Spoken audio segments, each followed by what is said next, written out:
ನಮಸ್ಕಾರ, ನನ್ನೆಲ್ಲ ವಿದ್ಯಾರ್ಥಿಗಳಿಗೂ ಕೂಡ ಮತ್ತೊಮ್ಮೆ ನಮ್ಮ ಯೂಟ್ಯೂಬ್ ಚಾನಲ್ಗೆ ಸ್ವಾಗತ. SSLCಗೆ ಸಂಬಂಧಿಸಿದಂಥ ವೆರಿ ಇಂಪಾರ್ಟೆಂಟ್ ಕ್ವಶನ್ ಪೇಪರ್ ಇದ್ದರೆ ಸರ್ ಪ್ಲೀಸ್ ಹೇಳಿ ಅಂತ ಹೇಳ್ತಾ ಇದ್ರಿ. ಹಾಗಾಗಿ ಈ ಒಂದು ವಿಡಿಯೋ ಮಾಡಬೇಕಾಗಿ ಬಂತು ನೋಡಿ. ಸಮಾಜ ವಿಜ್ಞಾನಕ್ಕೆ ಸೋಷಿಯಲ್ ಸೈನ್ಸ್ಗೆ ಸಂಬಂಧಿಸಿದಂಥ ವೆರಿ ಇಂಪಾರ್ಟೆಂಟ್ ಕ್ವಶನ್ ಪೇಪರ್ ಆಗಿರುತ್ತೆ ನೋಡಿ. ಇದು ಕ್ವಶನ್ ವಿತ್ ಆನ್ಸರ್ ಸಹಿತವಾಗಿ ಈ ಒಂದು ವಿಡಿಯೋದಲ್ಲಿ ಸಂಪೂರ್ಣವಾಗಿ ನೋಡ್ತಾ ಹೋಗೋಣ. ಹಾಗಾದರೆ ಬನ್ನಿ ನೋಡ್ತಾ ಹೋಗೋಣ ಏನೇನಿದೆ. ಒಂದನೇ ಕ್ವಶನ್ ಬಂದ್ಬಿಟ್ಟು, ವಿಶ್ವದ ಯಾವುದೇ ಶಕ್ತಿ ಬಣಕ್ಕೆ ಸೇರದ ನೀತಿಯು ಅಂತ ಬಂದಾಗ ಇದಕ್ಕೆ ಸರಿಯಾದ ಉತ್ತರ ಬಂದ್ಬಿಟ್ಟು ಒಂದನೇ ಇದು ಏನು ಸಿ ಇದು ಆನ್ಸರ್ ಕರೆಕ್ಟ್ ಆಗಿರುತ್ತೆ ನೋಡಿ. ಅಲಿಪ್ತ ನೀತಿ ಇದೆಯಲ್ಲ, ಇದಕ್ಕೆ ಸರಿಯಾದ ಉತ್ತರ ಆಗಿರುತ್ತೆ ಒಂದನೇ ಕ್ವಶನ್. ಅದೇ ರೀತಿಯಾಗಿ ಎರಡನೇ ಕ್ವಶನ್ ನೋಡ್ತಾ ಹೋಗೋಣ. ಎರಡನೇ ಕ್ವಶನ್ಗೆ ಏನು ರೈಟ್ ಆಗಿದೆ ಅಂತ ಆನ್ಸರ್ ಬಂದ್ಬಿಟ್ಟು ನೋಡಿ. ಎರಡನೇ ಕ್ವಶನ್ ಬಂದ್ಬಿಟ್ಟು, ತೋಟಗಾರಿಕೆ ಬೇಸಾಯದ ಪ್ರಗತಿಯು ಕರೆಯಲ್ಪಡುವುದಂತ ಬಂದಾಗ ಇದಕ್ಕೆ ಸರಿಯಾದ ಉತ್ತರ ಬಂದ್ಬಿಟ್ಟು ಸುವರ್ಣ ಕ್ರಾಂತಿ ಎಂದು ಕರೀತಾರೆ ನೋಡಿ. ಇದಕ್ಕೆ ಸರಿಯಾದ ಉತ್ತರ ಆಗಿರುತ್ತೆ ಆಪ್ಷನ್ಸ್ ಬಿ ಇಸ್ ಕರೆಕ್ಟ್ ಆಗಿರುತ್ತೆ. ಅದೇ ರೀತಿಯಾಗಿ ಮೂರನೇ ಕ್ವಶನ್ ನೋಡ್ತಾ ಹೋಗೋಣ. ಮೂರನೇ ಕ್ವಶನ್ ಏನಿದೆ ಅಂತ, ಮುಂಬೈಯನ್ನು ಭಾರತದ ಮ್ಯಾಂಚೆಸ್ಟರ್ ಎಂದು ಕರೆಯಲು ಕಾರಣ ಅಂತ ಬಂದಾಗ ಇದು ಅತಿ ಹೆಚ್ಚು ಹತ್ತಿ ಗಿರಣಿಯನ್ನು ಹೊಂದಿದೆ. ಇದಕ್ಕೆ ಆಪ್ಷನ್ಸ್ ಎ ಇಸ್ ಕರೆಕ್ಟ್ ಆಗಿರುತ್ತೆ ನೋಡಿ. ಆಪ್ಷನ್ಸ್ ಎ ಇಸ್ ಕರೆಕ್ಟ್ ಆಗಿರುತ್ತೆ ಮೂರನೇ ಕ್ವಶನ್ಗೆ. ಅದೇ ರೀತಿಯಾಗಿ ನಾಲ್ಕನೇ ಕ್ವಶನ್ ನೋಡ್ತಾ ಹೋಗೋಣ. ನಾಲ್ಕನೇ ಕ್ವಶನ್ ಬಂದ್ಬಿಟ್ಟು, ಇವುಗಳಲ್ಲಿ ಅಸಂಘಟಿತ ಕೆಲಸಗಾರರು ಅಂತ ಬಂದಾಗ ಇದಕ್ಕೆ ಸರಿಯಾದ ಉತ್ತರ ಆಪ್ಷನ್ಸ್ ಎ ಇಸ್ ಕರೆಕ್ಟ್ ಆಗಿರುತ್ತೆ ಮನೆ ಕೆಲಸಗಾರರು. ಇದಕ್ಕೆ ಸರಿಯಾದ ಉತ್ತರ. ವೆರಿ ಇಂಪಾರ್ಟೆಂಟ್ ಕ್ವಶನ್ ಪೇಪರ್ ಆಗಿರುತ್ತೆ ನೋಡಿ.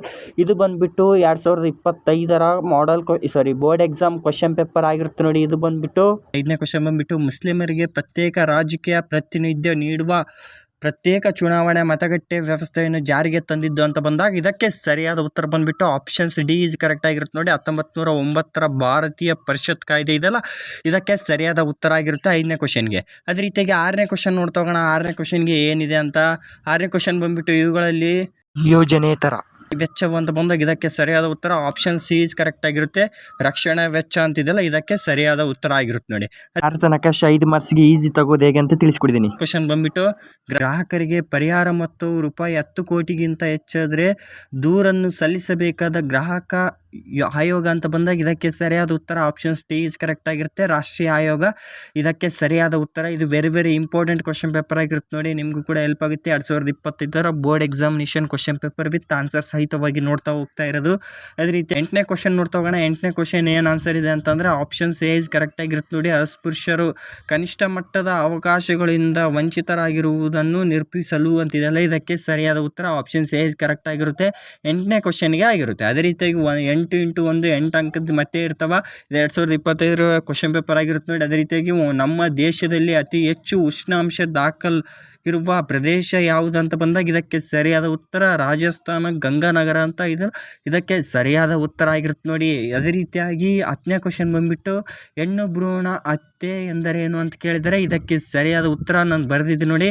ಗರ್ಭದಲ್ಲಿರುವ ಭ್ರೂಣವು ಹೆಣ್ಣು ಭ್ರೂಣವಾಗಿದ್ದು ಅದು ತಂದೆ ತಾಯಿಯರಿಗೆ ಬೇಡವಾದರೆ ಅದನ್ನು ಗರ್ಭದಲ್ಲಿಯೇ ಕೊಂದಾಕುವುದಕ್ಕೆ ಇದಕ್ಕೆ ಸರಿಯಾದ ಉತ್ತರ ಆಗಿರುತ್ತೆ. ಹೆಣ್ಣು ಭ್ರೂಣ ಹತ್ಯೆ ಅಂತಲೂ ಕರೀತಾರೆ. ಅದೇ ರೀತಿಯಾಗಿ 11ನೇ ಕ್ವಶನ್ ನೋಡ್ತಾ ಹೋಗೋಣ. ಬ್ಯಾಂಕಿನ ಯಾವ ಖಾತೆಯಲ್ಲಿ ದಿನಕ್ಕೆ ಎಷ್ಟು ಬಾರಿ ಆದರೂ ವ್ಯವಹರಿಸಬಹುದಾಗಿದೆ ಅಂತ ಬಂದಾಗ ಇದಕ್ಕೆ ಸರಿಯಾದ ಉತ್ತರ ಚಾಲ್ತಿ ಖಾತೆ. ಇದಕ್ಕೆ ಸರಿಯಾದ ಉತ್ತರ ಆಗಿರುತ್ತೆ ನೋಡಿ. ಅದೇ ರೀತಿಯಾಗಿ 12ನೇ ಕ್ವಶನ್ ನೋಡ್ತಾ ಹೋಗೋಣ. 12ನೇ ಕ್ವಶನ್, ಅಧಿಕಾರದ ವಿಕೇಂದ್ರೀಕರಣ ಏಕೆ ಬೇಕು ಅಂತ ಬಂದಾಗ ಇದಕ್ಕೆ ಸರಿಯಾದ ಉತ್ತರ ಗ್ರಾಮಗಳ ಅಭಿವೃದ್ಧಿಗಾಗಿ ಮತ್ತು ಅಭಿವೃದ್ಧಿ ಫಲ ಎಲ್ಲರಿಗೂ ಸಮಾನವಾಗಿ ದೊರಕಲು ಅಂತ ಇದಕ್ಕೆ ಸರಿಯಾದ ಉತ್ತರ ಆಗಿರುತ್ತೆ ನೋಡಿ. ಅದೇ ರೀತಿಯಾಗಿ 13ನೇ ಕ್ವಶನ್ ನೋಡ್ತಾ ಹೋಗೋಣ. 13ನೇ ಕ್ವಶನ್ ಏನು ಆಗಿದೆ ಅಂತ, ನಮ್ಮ ಸಂವಿಧಾನದ ಯಾವ ವಿಧಿಯು ಅಸ್ಪೃಶ್ಯತೆ ಆಚರಣೆಯನ್ನು ನಿಷೇಧಿಸುತ್ತದೆ ಅಂತಂದಾಗ ಇದಕ್ಕೆ ಸರಿಯಾದ ಉತ್ತರ ಬಂದ್ಬಿಟ್ಟು 17ನೇ ವಿಧಿ ಇದಕ್ಕೆ ಸರಿಯಾದ ಉತ್ತರ ಆಗಿರುತ್ತೆ ನೋಡಿ. ಇದು ಅದೇ ರೀತಿಯಾಗಿ 14ನೇ ಕ್ವಶನ್ ನೋಡ್ತಾ ಹೋಗೋಣ. 14ನೇ ಕ್ವಶನು, ವುಡ್ಸ್ ವಿಲ್ಸನ್ನರ ಪ್ರಕಾರ ಸಾರ್ವಜನಿಕ ಆಡಳಿತ ಎಂದರೇನಂತ ಬಂದಾಗ ಕಾನೂನಿನ ಸಮಗ್ರ ಮತ್ತು ಕ್ರಮಬದ್ಧ ಜಾರಿಗೊಳಿಸುವಿಕೆಯೇ ಸಾಮಾಜಿಕ ಆಡಳಿತ ಅಂತ ಕರೀತಾರೆ ನೋಡಿ. ಇದಕ್ಕೆ ಸರಿಯಾದ ಉತ್ತರ ಆಗಿರುತ್ತೆ. ಅದೇ ರೀತಿ ಬರ್ತದೆ. 15ನೇ ಕ್ವಶನ್ ನೋಡ್ತಾ ಹೋಗೋಣ. ತೀನ್ ಮೂರ್ತಿ ಐಫಾ ಚೌಕ್ ಎಲ್ಲಿ ಕಂಡು ಬರುತ್ತದೆ? ಇದಕ್ಕೆ ಸರಿಯಾದ ಉತ್ತರ ಬಂದ್ಬಿಟ್ಟು ನವದೆಹಲಿಯಲ್ಲಿ ಕಂಡು ಬರುತ್ತದೆ. ದೆಹಲಿ ಅಂತ ಬರೆದ್ರೆ ಸಾಕಾಗಿರುತ್ತೆ ನೋಡಿ.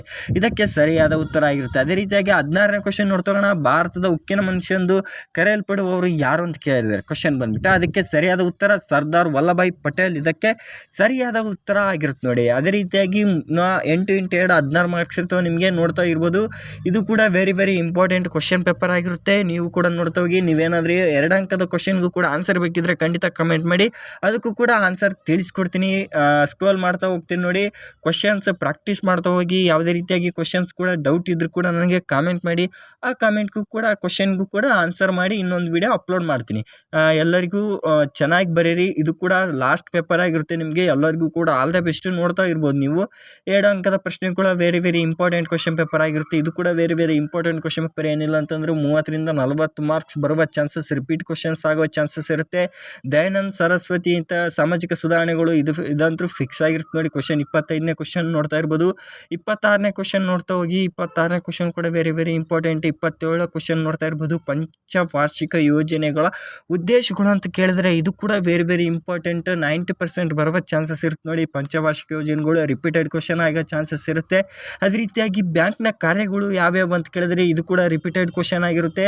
ಬೇಕಿದ್ರೆ ಇದಕ್ಕಿಂತ ಹಿಂದಿನ ಕ್ವಶನ್ ಪೇಪರ್ ತೆಗೆದು ನೋಡ್ಬೋದು. ಇದೇ ಕ್ವಶನ್ಸ್ ಇರ್ತಾವ, ನೀವು ನೋಡ್ತಾ ಇರ್ಬೋದು. ಸೇಮ್ ಕ್ವಶನ್ಸೇ ಬಂದಿರ್ತಾವ. 29ನೇ ಕ್ವಶನ್, 2ನೇ ಮಹಾಯುದ್ಧದ ಪರಿಣಾಮಗಳು ಏನಂತ ಕೇಳಿದರೆ ಅದ್ರ ಬದಲು ಈ ಸಲ 2ನೇ ಮಹಾಯುದ್ಧದ ಕಾರಣಗಳು ಕೇಳ್ಬೋದು. ಮಹಾಯುದ್ಧದ ಕಾರಣ ಕೇಳ್ಬೋದು, ಪರಿಣಾಮ ಕೇಳ್ಬೋದು. ಇಂಪಾರ್ಟೆಂಟ್ ಆಗಿರುತ್ತೆ. 1ನೇ ಮಹಾಯುದ್ಧದ ಕಾರಣ ಮತ್ತು ಪರಿಣಾಮವನ್ನು ನೋಡ್ಕೊಂಡಿರಿ, 2ನೇ ಮಹಾಯುದ್ಧದ ಕಾರಣ ಮತ್ತು ಪರಿಣಾಮವನ್ನು ಕೂಡ ನೋಡ್ಕೊಂಡಿರಿ. ಅದೇ ರೀತಿಯಾಗಿ 30ನೇ ಕ್ವಶನ್ ನೋಡ್ತೋಗೋಣ. ಬ್ರಿಟಿಷರ ಭೂ ಕಂದಾಯ ನೀತಿಯು ಭಾರತೀಯ ರೈತರನ್ನು ಹೇಗೆ ಶೋಷಿಸುವಂತಿದೆಯಲ್ಲ, ಇದು ಕೂಡ ಇಂಪಾರ್ಟೆಂಟ್ ಕ್ವಶನ್ ಪೇಪರ್ ಆಗಿರುತ್ತೆ ನೋಡಿ. ಇಂಪಾರ್ಟೆಂಟ್ ಕ್ವಶನ್ ಆಗಿರುತ್ತೆ. ಬಾಲಕಾರ್ಮಿಕ ಸಮಸ್ಯೆ ಪರಿಣಾಮಗಳು ಯಾವ್ಯಾವ ಅಂತ ಕೇಳಿದರೆ ಇಲ್ಲ ಕಾರಣ ಕೇಳ್ಬೋದು, ಪರಿಣಾಮ ಕೇಳ್ಬೋದು. ಮಣ್ಣಿನ ಸವತೆ ಹೇಗೆ ತಡೆಗಟ್ಟಬಹುದು, ಇದು ಕೂಡ ವೆರಿ ವೆರಿ ವೆರಿ ಇಂಪಾರ್ಟೆಂಟ್ ಆಗಿರುತ್ತೆ. ಕ್ವಶನ್ ರಿಪೀಟೆಡ್ ಕ್ವಶನ್ ಆಗಿರ್ತಾವ, ವೆರಿ ಇಂಪಾರ್ಟೆಂಟ್. ಪ್ರಾಕ್ಟೀಸ್ ಮಾಡಿ. ನಾಲ್ವಡಿ ಕೃಷ್ಣರಾಜ ಒಡೆಯರ ಸಾಧನೆಯನ್ನು ವಿವರಿಸಿ ಅಂತ 34ನೇ ಕ್ವಶನ್ ಕೇಳಿದ್ದಾರೆ ನೋಡಿ.